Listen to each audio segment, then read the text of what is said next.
I do not understand how more people are not freaking the fuck out about this, including like giving immunity to Ghislaine Maxwell in the process, while simultaneously shutting the door to any sort of revelation from the already existing discovery process. And as a matter of fact, doing this because you don't want the discovery process and the investigation that was conducted already to come out. It is so overt. Okay. We're going to get into a little bit of Ghislaine Maxwell stuff, considering that the Justice Department met with Ghislaine Maxwell twice over the Epstein files. The administration is facing renewed calls for full transparency regarding files in the Jeffrey Epstein sex trafficking investigation. Epstein's accomplice wrapped up 2 days of interviews with a top Justice Department official and the president's former attorney, Todd Blanche.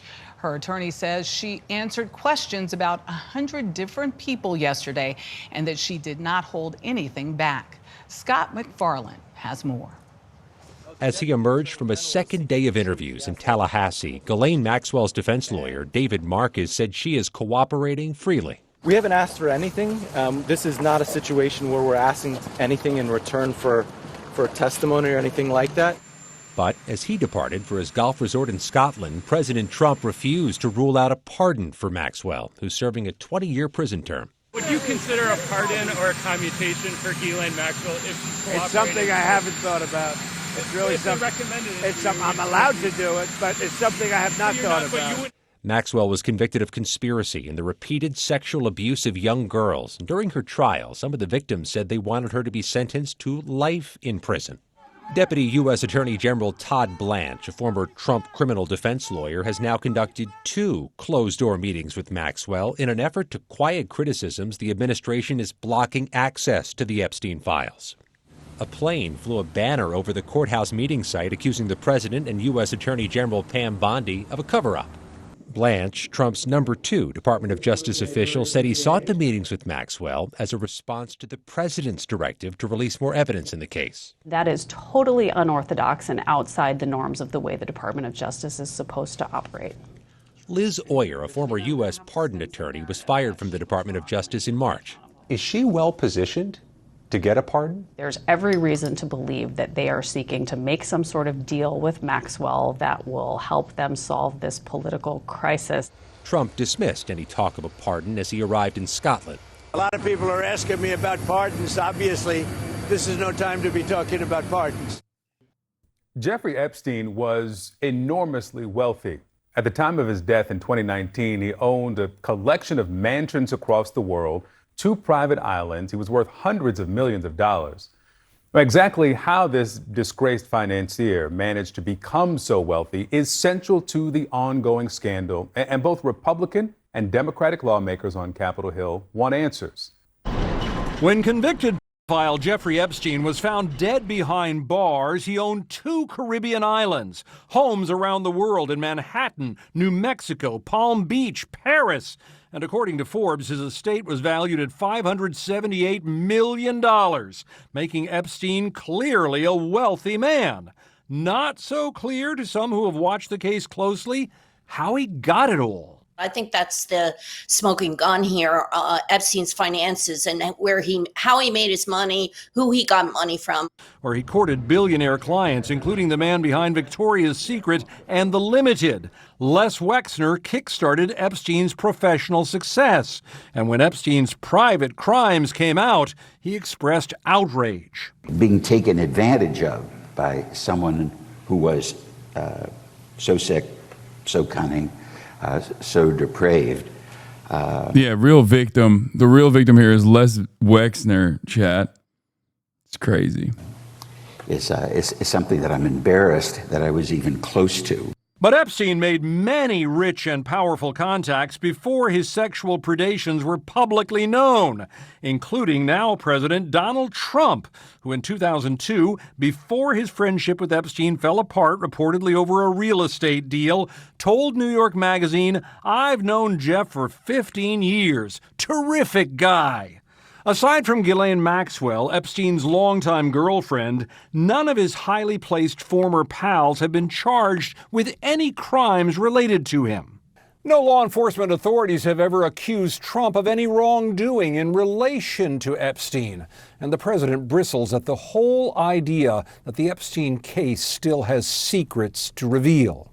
It's all been a big hoax. It's perpetrated by the Democrats, and some stupid Republicans and foolish Republicans fall into the net. Still, some find Epstein's fortune inexplicably large, too big in their assessment to have been made by legitimate hustle. And they openly wonder, with no proof, at least not yet, if maybe some of Epstein's contacts were somehow involved in his crimes and paying to keep it quiet. We need to know, were they paying Jeffrey Epstein money to do these? Who gave him the loans to buy the islands? What was he paid? Where did that money come from? Maxwell's attorney was asked about potential for pardon, and so was the president. So let's watch those. Would you consider a pardon or a commutation for Ghislaine Maxwell if It's something I haven't thought about. It's really something. It's something I'm allowed to do it, but it's something I have not thought about. A lot of people are asking me about pardons. Obviously, this is no time to be talking about pardons. We haven't spoken to the president or anybody about a pardon just yet.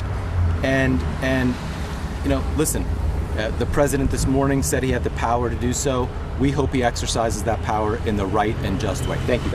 Oh, well, good morning, Victor. What I hear is what I think we all just saw with our own eyes, which is that in a shocking departure from normal procedures, a very high-ranking member of the Justice Department went and spent, 7 hours talking to this convicted felon, this person who did not even testify in her own case, never said a word in her own trial, and clearly made some kind of a deal or slyly suggested to her that, gee, if you say the right things or if you keep your mouth shut, there could be a pardon and you might be able to get out of prison in 20 months instead of 20 years. Let's say the pardon is on the table. Before the very end of this term would do that, could he carry that politically to pardon Ghislaine Maxwell? Well, sure. I mean, listen, Victor, because of the Constitution and the prohibition on running for another term, Donald Trump is essentially a lame duck. If you project out to the end of his term, he'll be a very wealthy man who's in his 80s who can't run for office again. What would it harm him to sort of do these kind of dirty deeds and have the rest of us decry it as improper or immoral? He won't care at that point. I'm not sure he cares right now. You've got the president's former personal attorney, who he's appointed the deputy AG, going to interview a convicted perjurer who, as we see, wants a pardon about a scandal that the president wants distance from. So how much credibility is there in what comes out of this if we ever get the details of these interviews? Yeah, I'm not sure we're ever going to find out exactly what was said. They just don't want us talking about it. They don't want reporters digging into it. The problem, of course, is that there are a number of really senior people who are now part of the Trump administration who spent years. I mean, you know how that ecosystem works, Victor, over and over and over again. They've said that Jeffrey Epstein is not just some wayward, depraved a political player, but that he's central to how you have to understand politics. And they cannot now convince the MAGA base that there's nothing to see here. So I think they're gonna pull out every last stop that they possibly can, including some kind of a statement or non-statement from Ghislaine Maxwell, if they think that will work, just to try and get this off the table. The central question, of course, is, Mr. President, what did you know? What was your relationship with Jeffrey Epstein really about? And if you knew that he was engaged in illegal activity, why didn't you say something? I want you to listen here. This is Republican Mike Kennedy. He held a virtual town hall.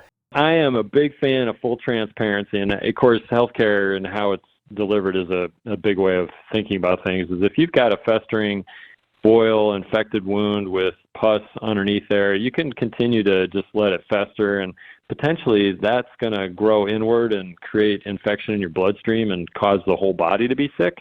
Well, it's another way, and I've done this many times over the course of my doctor career, is I just had to put a needle or a knife in it and cut it open and let it drain. And in the case of this Epstein stuff, Absolutely. Let it out.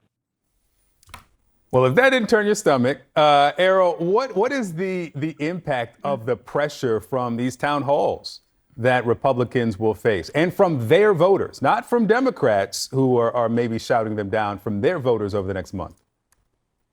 Yeah, I mean, here again, look, we have a president who came to national political prominence based on a lie and a conspiracy theory called birtherism. He has, over the years, used conspiracy theories over and over and over again, and he has trained his base, and he's gotten them accustomed to the idea that these weird, dark conspiracies about the so-called deep state are the key to understanding politics. And he's finding it very, very hard now to shut that down.